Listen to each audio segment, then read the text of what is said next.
All right, I'm going to kick this off. It's my pleasure to introduce, well, our last breakout session speaker for the afternoon. So Stuart Reed has 25 years of experience in the not-for-profit sector.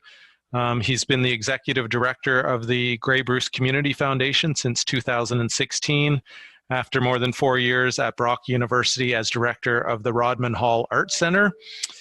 Stuart is an award-winning author and has a long list of essays and exhibition catalogs of which he is the author. So Stuart, I'm going to turn it over to you. We have about 30 minutes. Thank you, Jason. And welcome everybody. I'm glad you're interested in hearing a little bit about our recent Great Lakes One Water project. I have to acknowledge I usually have a cohort with me in presentations on this project, which is who is Barry Randall from the Grey Bruce Sustainability Network, who is the foundation's partner and the lead of our Ontario team. And I'm going to talk a little bit about our team structure as we get into this. This project that I'm going to describe has been in the works for about a year and a half now. It was an initiative originally launched by the Council of Michigan Foundations. And there was incentive alongside to bring together shoreline community foundations and conservation partners on both sides of the lake, so in the United States and Canada, to advance water quality protection and to assist healthy, sustainable communities on both sides of the border. So it's been a really interesting experience for our community foundation. We have been paired with two foundations in Michigan, the Bay Area Community Foundation and the Community Foundation for Northeast Michigan. And together we comprise the Lake Huron Basin of community foundations that are focusing on Lake Huron. I'm not sure if you can see the color differentiation on the dots on the screen, but we are the ones, there's one in the inside of the thumb of the mitt of Michigan, and then number 3 a little bit higher up there is Northeast Michigan Foundation, and number 2 over on the Bruce is us. And so you can see we're well positioned to kind of look at each other across this amazing body of water. And of course, Grey Bruce has our back to Georgian Bay as well. So we're kind of representing the interests of all the communities that surround the Georgian Bay portion of Lake Huron too. I'm going to show you also the mapping of some of the other groups that are in some of the other basins, but just to talk a little bit about what this project set out to do. It was a multi-year basin-wide initiative that focused on engaging those shoreline community foundations that I mentioned, trying to make them community foundations force multipliers. They use that term I really like, to advance a new era of water management, benefiting people and businesses in the Great Lakes Basin. So really making a kind of a lasso loop around philanthropy and pulling it in to kind of assert our networks and our modes of working towards a focus on clean water, better quality of lake, and collaboration and public awareness building around issues related to good stormwater management. So phase 1 in 2017, that goes back to even before we joined in, was reaching out to those community foundations around the lakes and setting up some partnerships and talking about what we could do together. And phase 2, which we're still in, is about bringing together the foundations, and there were 31 in the original group that formed 6 regional teams. And the Council of Michigan Foundations has been really active in supporting those teams with research and means of communication and dollars to support the work, getting the work off the ground. And they also were working on amplifying each project impact by developing regional and basin-wide communication strategies. So not just supporting our Lake Huron Basin, but putting together a marketing strategy which would broadcast to the world what the Great Lakes One Water was all about, what it was poised to do. And so our project goals were to build capacity of our community foundations.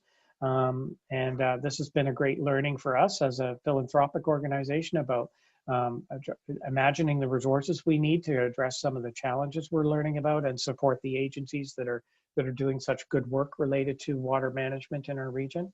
We also want to generate community support at all levels for timely and comprehensive action. So that's really about cultivating that broad public awareness that I'm talking about. A lot of people don't realize, you know, and many of the conversations we're having today are about our own individual impact on the larger ecosystem. And so getting people to become aware of what they're doing and how they can assist in making for a healthier life in our shoreline communities.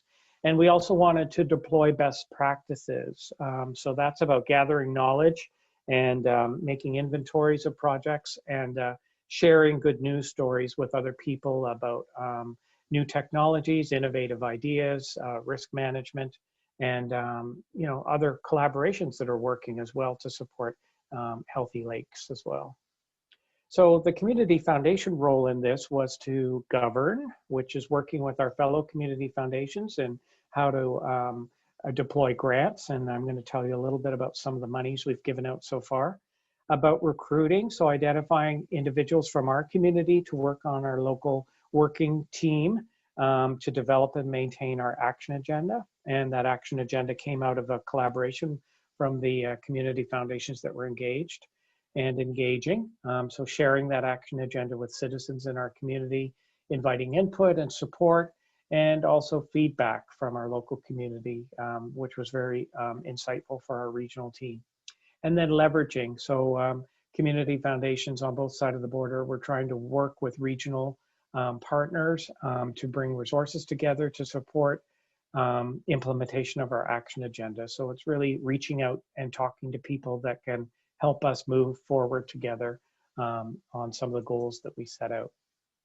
This is a beautiful colored mapping of the basins that are around the lake. There were 6 of them, although there's only 5 lakes. There was a lower Lake Michigan and an upper Lake Michigan, you can see there.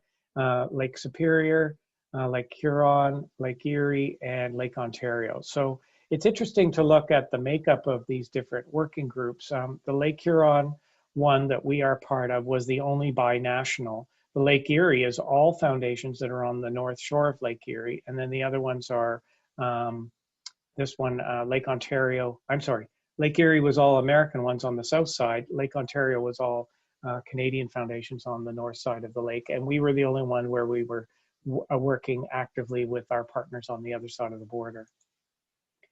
And just in a nutshell, what it's all about, multi-year basin-wide initiative focused on engaging shoreline communities and their foundations as a force multiplier to advance a new era of water management. And then we're also very mindful that we were talking about people and businesses, healthy economies in the Great Lakes Basin. And it's been a great pleasure and friendship builder to work with our friends from the Michigan side. And part of our work together has been gathering. We've had 3 gatherings together. One was in Cleveland last fall with all of the Great Lakes Basin teams, but we have had a couple of working sessions, one in Ontario and one in Michigan, where our groups came together from the 3 foundations and our working partners to talk about our action agenda and to strategize about how we're moving ahead. This pic you have here is the gang standing at the Saginaw River in Bay City, and part of our day-long meetings together to talk about our action agenda.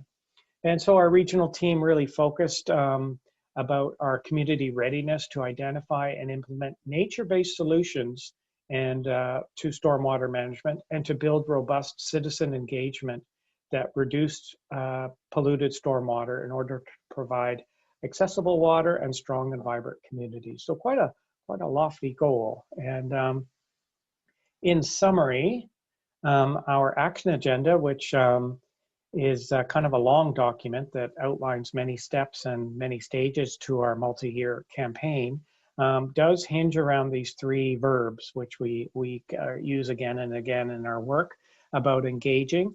So we are trying to bring together an inventory and an understanding of what people are doing in terms of nature-based solutions for stormwater management in our communities already.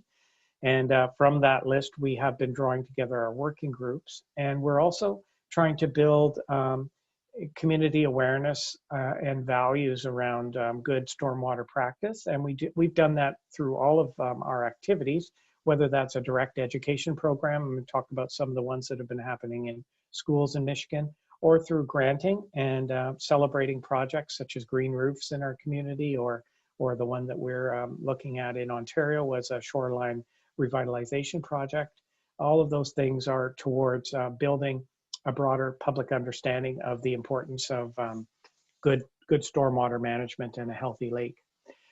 Activate is the next verb, and we tried to, our goal in year 2 and 3 is to really activate some tailored learning opportunities for decision makers to pull together best practices and perhaps actually some webinars and learning sessions for people who are making decisions in our communities to help them learn about those best practices and understand some of the implications of good stormwater management.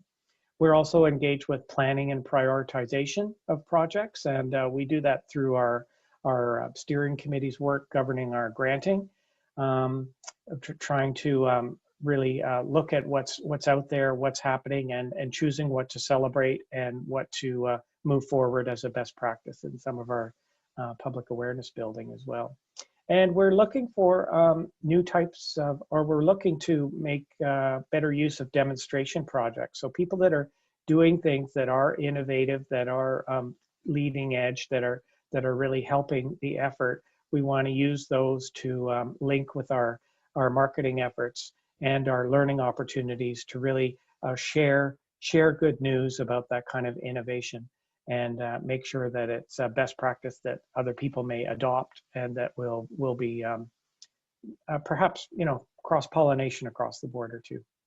And then the last verb is to sustain, and that's what we do as community foundations. We're really about the long arc of community well-being and sustainability in terms of the way we work with endowed funds and as a philanthropic mechanism.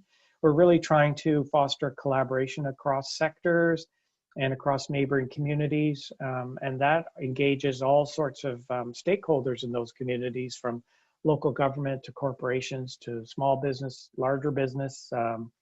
We really are trying to build collaboration and input that could see more resources coming to community foundations that will help us deal and support good water practice for generations to come.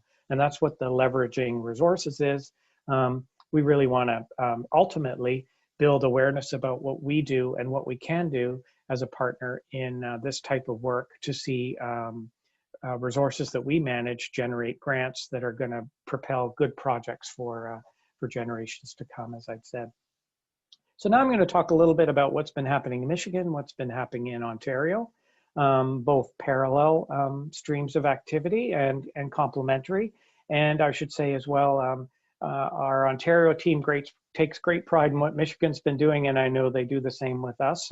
It's a very collaborative process we've been engaged in with frequent meetings and lots of idea sharing and mentorship from both sides of the border.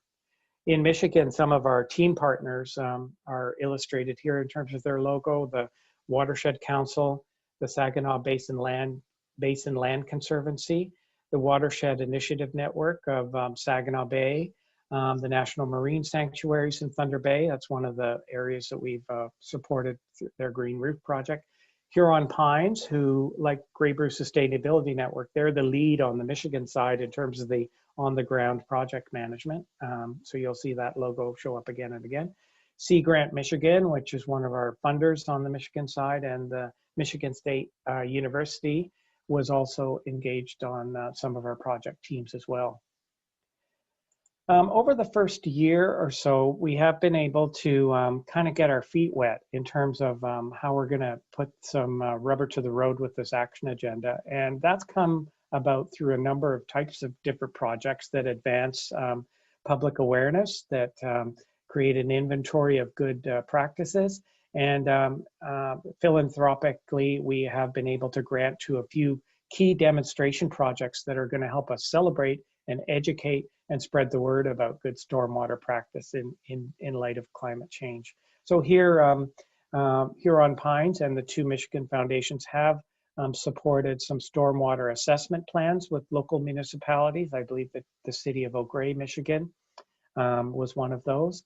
There have been community engagements with 5 municipalities, so liaison. Some of the municipalities have people that have stepped forward to work with our steering committee, and we have had also discussions with them through our calls for granting applications. So we've worked through projects with different municipalities, and we've only had a little bit of money to give away, but we've made a lot of friends and learned a little bit about what people are doing, and they've added substantially to our ongoing inventory of activity in the field on both sides of the border too.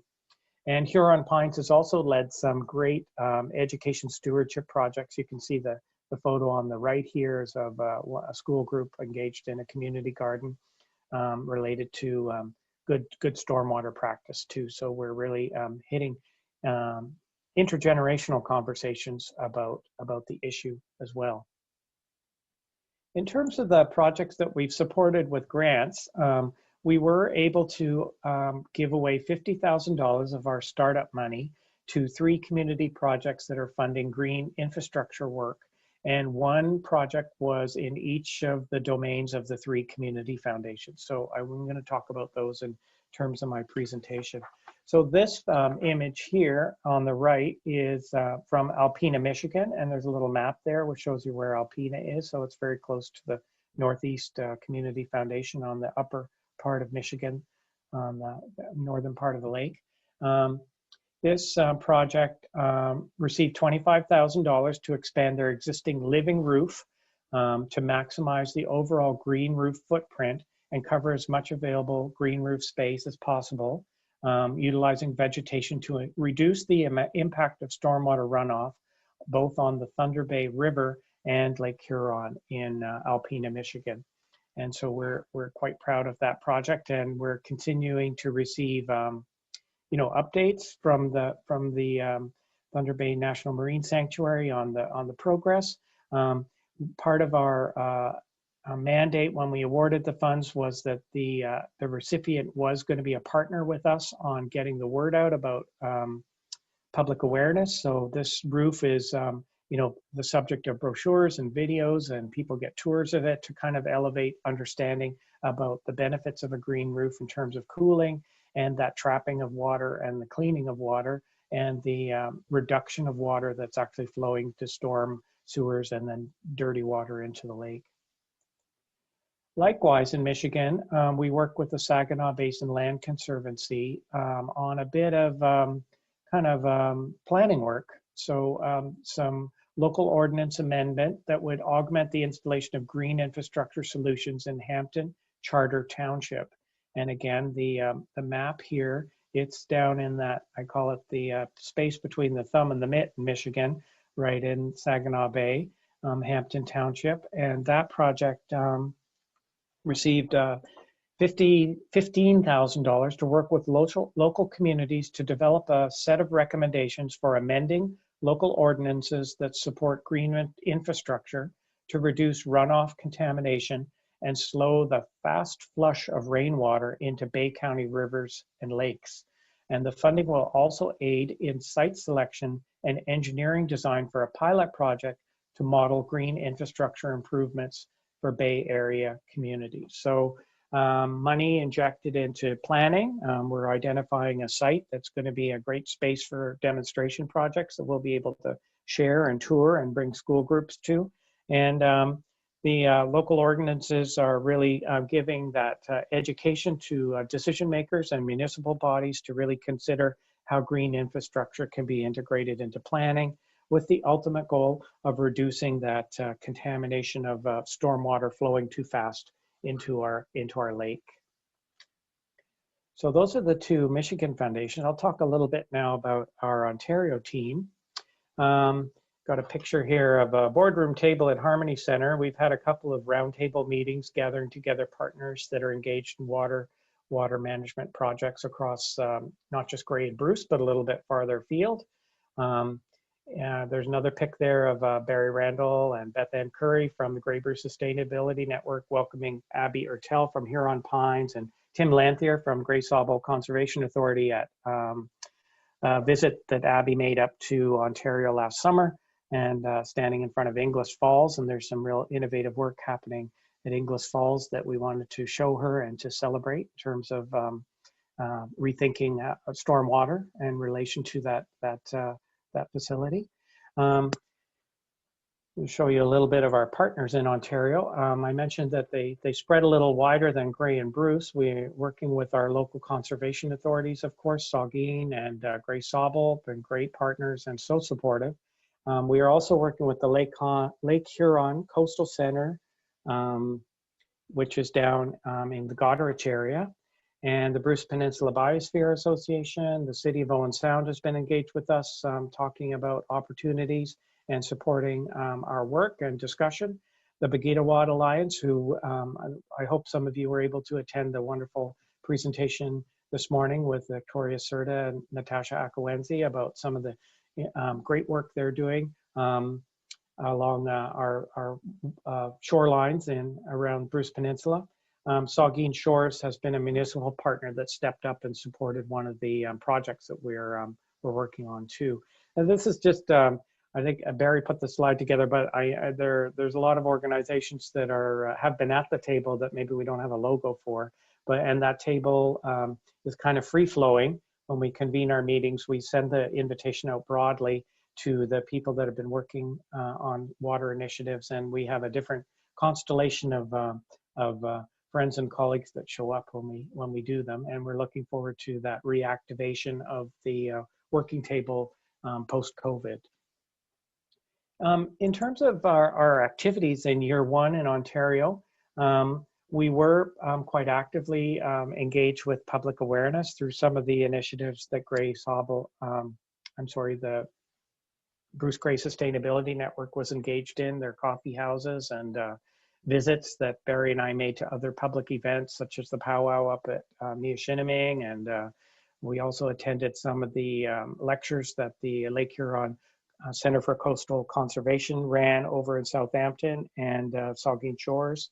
So we've been really trying to reach out and begin to talk about our project and to build some relationships that are going to support it as we move into implementation of the action agenda.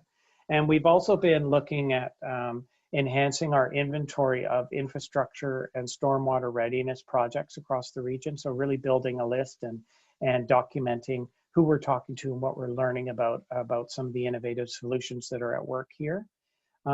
We have been supporting this binational partnership, and you'll see that we're migrating to a new title, Lake Huron One Water and Great Lakes One Water, kind of interchangeable. We're also using Lake Huron Forever, which is a new brand that we're beginning to utilize in terms of year 2 and 3 of our project. But supporting those partnerships with ongoing meetings and collaboration and work together with our Michigan colleagues. And we've also been cultivating philanthropic support through the Community Foundation, talking to actively fund holders and existing fund holders about the opportunity to direct monies to some of these projects we're learning about. And we're also very eager to, at some point cultivate donations and some support for some lasting endowments that can support this work in perpetuity as well. We've also been very mindful, and we've heard today about the importance of Indigenous knowledge in our work and making sure that we, not about us without us. We have been in close contact with environmental offices at Saugeen First Nation and Miashinaming at every stage of this project, and we keep our partners informed and work moving together on conversations. And yeah, looking for potential partnerships. That's what it's all about. It's a very, forgive the pun, a fluid kind of gesture in terms of moving forward on this initiative. As I mentioned, our Indigenous knowledge has been integrated into our action agenda as a pillar. And as well, I feel that our work alongside our American counterparts has encouraged them perhaps to some new understanding and goals around that on the other side of the border. We're very proud of leading that conversation. And we've had some great support from the local nations. When we welcomed the Americans up here for a visit, the summer before last, we were hosted at the Saugeen Nation headquarters, and we heard from elders, and I think that was a very moving and galvanizing moment from the heart for those people that were participating in that. And that same weekend, we also had great support from Bruce Power, and we're able to show our American friends about some of the water-related initiatives that Bruce Power is undertaking on their own land, right down in Saugeen Shores too. And in terms of our GLOW-funded project, we've supported this great initiative by the Lake Huron Center for Coastal Conservation. It's called the Green Ribbon Challenge. And we supported the second iteration. It took place in Kincardine and this past summer at Saugeen Shores. And it's a brilliant project that is a peer-to-peer learning. I heard that phrase in one of the sessions earlier, where the center works with local landowners, educating them about resiliency of the dunes with natural plantings, and supports those natural plantings. And the municipality brings in volunteers and equipment, and we help landowners reinforce the dunes along the shoreline. And then those landowners are part of the working crew because they educate their neighbors about what they've done. And so knowledge is passed from peer to peer along the shoreline, and with great success. And we're very, very proud of being able to support this project with a grant as well. So we have had some challenges though in terms of our project. There was a change in our funding strategy. The Council of Michigan Foundations that initiated the Great Lakes One Water project have had to step away. And we're just in negotiations right now with another foundation that's taking up the challenge, and will be providing, we hope, some new funding that's going to support our action agenda in year 2 and 3. So that transition coincided with the onset of the pandemic. And I have to say 2020, I don't think there's anybody on the call that would disagree, has been challenging and surprising, and has been a bit of a stall for us in many of our activities. We're still completing some things, but we're really looking forward to the time when we can come back together to really get things back on the road again towards our completion of the action agenda. And we're also bumping up against organizational development issues. You know, people need support here to complete their work. We have capacity in that a lot of the effort is being supported by volunteers with limited resources. And then we bump up against the urgency of change, and we're hearing about that today too. These efforts to support our lake are tied with the climate emergency, and it's very top of mind, and there is a lot of momentum to do something now and act quickly. So we're mindful of that in the way that we're managing our project. Just in terms of how it relates to what we do at Community Foundation Grey Bruce, we do manage a number of funds that have an environmental focus. So we're often granting to particular projects related to the environment, related to climate change, related to local efforts to address those things. I just wanted to make sure my presentation had talked about that. We've supported Municipality of Northern Bruce on signage in relation with a project by the Nature Conservancy of Canada, educating the public about species awareness at boat launches, for example, and the rattlesnakes who are sunning themselves there.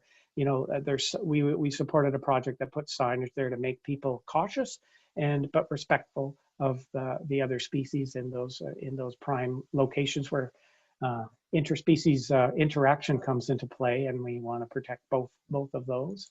We've also supported, just by example, the Bruce Peninsula Sportsmen's Association. This is from our Grants in Action series that appears on our Facebook page, but we help them with some boot brushes. You can see the image on the left that takes off spores and prevents migration of invasive species from one ecosystem to another. And we've also, just in the last year, this is a new one, worked alongside the Great Sawbill Conservation Authority and the Elephant Fishing Islands Phragmites group in supporting their cutting of the Phragmites during these times of high water. We're able to cut the Phragmites lower down to reduce the impact of that invasive species along our shoreline. So the Community Foundation is here to be help charities and not-for-profits do their good work, and that happens through the Lake Huron Forever, through the Great Lakes One Water, but it's an ongoing initiative based on the generosity of individuals and agencies that have placed endowment funds with the foundation. So next steps, I know we're running out of time, I'll be quick. Last slide. We are going to be reconvening and our working groups once COVID-19 passes. We haven't made use of the Zoom platform. That might be something we need to consider as we move into a new calendar year of finding a way to make sure that work continues. We are working on that public awareness, the Lake Huron Forever Pledge Initiative, which is about getting people to sign on and join and volunteer and make a pledge to support good stormwater management towards a healthier Lake Huron. And the Lake Michigan team has been successful with some other grants from other foundations that are going to also generate projects. And we are putting together information and brochures and presentations like this one to talk to leaders and decision makers on this side of the border about this effort and to see what kind of collaborative relationships we can forge.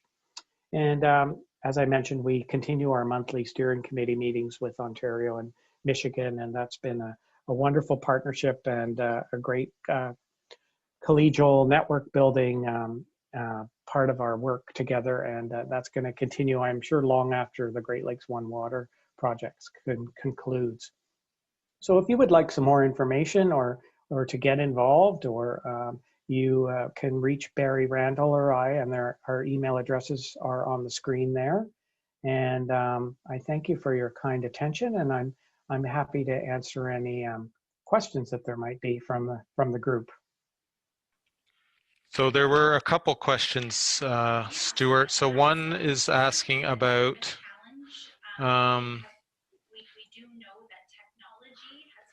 is there a specific climate change dimension? That came in early in the presentation.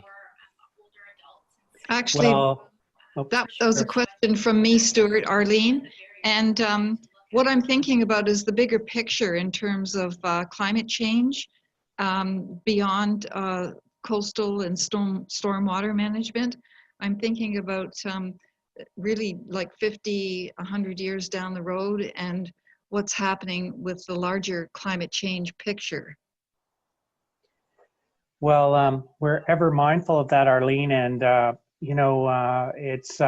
I think that we're working locally for local impact and very mindful of how that ties into global effort.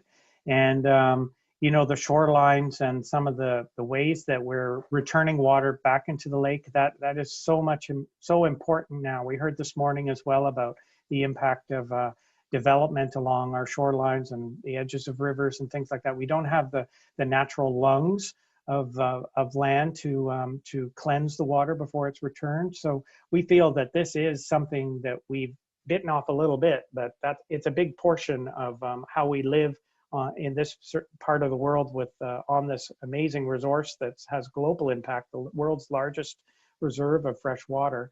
And it's part of our good stewardship to see what we could do around this issue. I know what you mean. I think it does tie in quite directly with a lot of the conversations we're having today. Shorelines relate to some of the effects of invasive species, high water levels with more water in the hydroclimactic system. Right.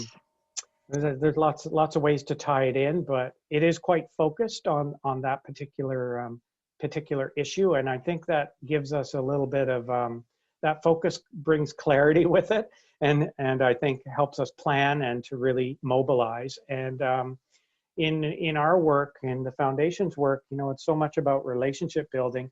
I find that the action agenda gives us an elevator conversation to talk to people about something that they can do, that they can think about, that can make a difference. And preserving our lake and thinking about how we affect the water that's streaming back into the lake from the new types of precipitation models that we're seeing is profound, and I think is going to be something that's very important. Understood. Thank you very much. Thanks, Eileen. One more quick question, Stuart. We have about 30 seconds left, but are there any initiatives being considered to develop more fish and wildlife sanctuaries in the lakes? And perhaps not directly from this project. The foundation's been involved in a couple of projects just over the last year about brown trout populations and water temperatures in some of our streams. So there are some things happening locally. If the person offering the question wanted to give us an email to the foundation at cfgb.ca, we could fill them in a little bit about what we know about initiatives locally that might be addressing that. All right, thank you very much, Stuart, for your time today. I know you're on tap again next, so you're not going to go far away. For everyone who is on this line right now, please stay with this link. This will be the link that will follow through the last 2 pieces of the day, and we're going to start that in about 2 minutes. Thank you very much.